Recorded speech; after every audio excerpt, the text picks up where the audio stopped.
Hey everyone, thanks for stopping by and welcome to the DecaWonders channel. Today we're venturing into international trade, specifically tariffs. Tariffs, those pesky little taxes on imported goods, play a huge role in how countries interact economically. They can spark trade wars, protect domestic industries, or even just make your morning coffee a little more expensive. Intrigued? I thought so. Just before we start, I'm inviting you to join our YouTube family by subscribing. Be sure to click the notification bell too so you always get an alert when we port another interesting video. So buckle up, get ready to expand your economics vocabulary, and let's get started. First up, let's define what we're talking about. In the simplest terms, a tariff is a tax imposed by a government on goods and services imported from other countries. Think of it like a border patrol for products, but instead of sniffing out contraband, they're collecting money. One big reason for tariffs is to protect domestic industries. By making foreign goods pricier, tariffs can make products made at home more competitive. Tariffs can also be used as a bargaining chip in international trade negotiations. While tariffs might seem beneficial on the surface, they can also lead to higher prices for consumers and retaliation from trading partners. They can even spark those infamous trade wars we hear about in the news. Believe it or not, tariffs aren't some modern invention. They've been around for centuries. We're talking way back, like ancient Rome and ancient China. In those times, tariffs were a major source of government revenue and a way to control trade routes. Fast forward to the mercantilist era, and tariffs were used to protect domestic industries and amass wealth. The 19th century saw a shift towards free trade, but tariffs came roaring back during the Great Depression. Today, tariffs are still a hot-button issue, sparking debates about globalization and protectionism. Just when you thought you had a handle on tariffs, surprise!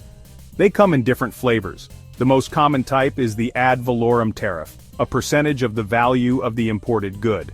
Then there are specific tariffs, which are a fixed amount per unit of the imported good. For example, a country might impose a $2 specific tariff on every barrel of oil imported. And if that wasn't enough, we also have compound tariffs, a combination of ad valorem and specific tariffs. Understanding these different types of tariffs is crucial because they can have varying impacts on prices and trade flows.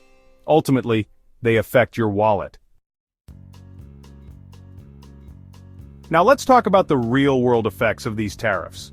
When a country imposes a tariff, it's like throwing a stone into a pond. The ripples spread out and impact various sectors of the economy.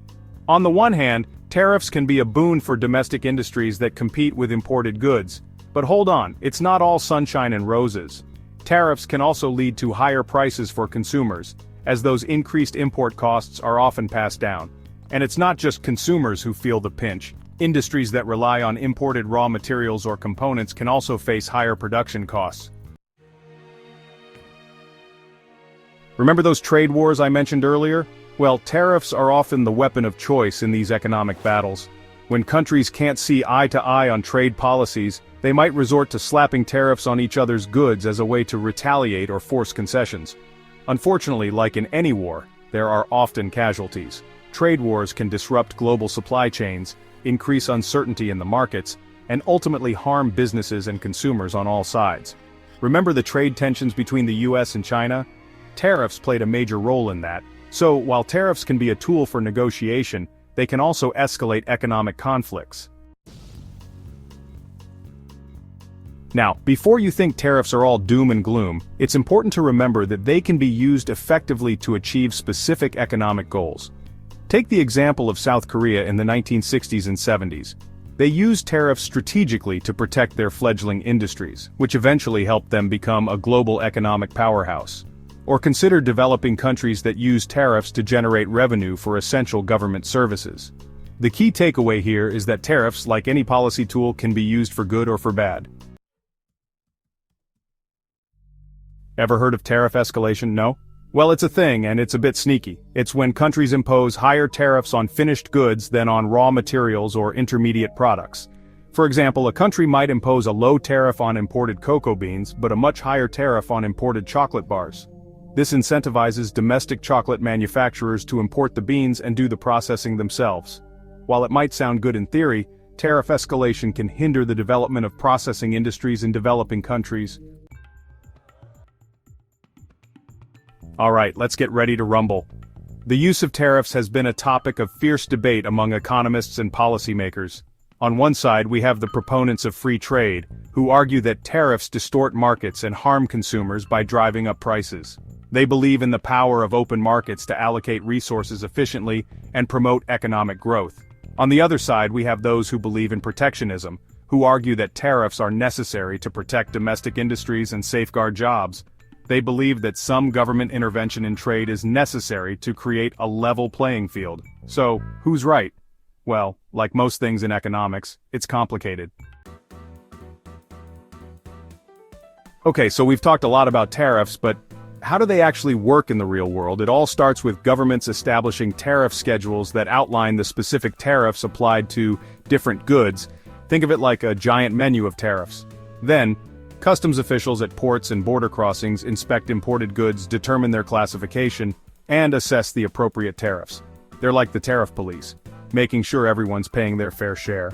Governments also need to ensure that tariffs are being enforced effectively, and that there are mechanisms in place to prevent smuggling and undervaluation of goods.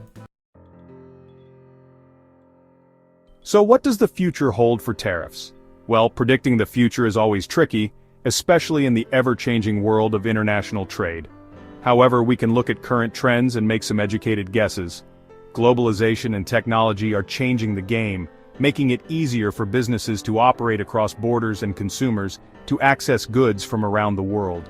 This increased interconnectedness might lead to a push for further trade liberalization and a reduction in tariff barriers.